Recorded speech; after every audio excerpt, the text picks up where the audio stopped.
Paano natin malalaman or saan natin makikita ang mga password na nakalimutan natin, especially Facebook at iba pang pinag-loginan mo ng inyong username and password. Kahit TikTok, kahit Instagram, or kahit ano pa yan, malalaman mo. Panoorin mo to. Pinakauna mong gagawin is pumunta ka sa Google Chrome. Punta ka ng Google Chrome. Then, itype mo google.com. Dalawa ang pwede mong gawin dito para makita mo yung mga password na nakalimutan mo.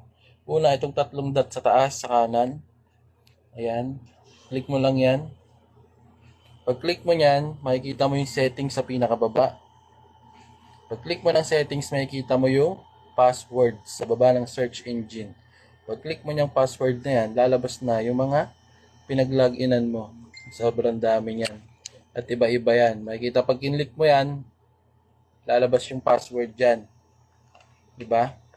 Pag labas yung password, makikita mo naka-hide. Pag click mo kinlik mo yung I na yan, makikita mo yung password mo dyan na nakalimutan mo.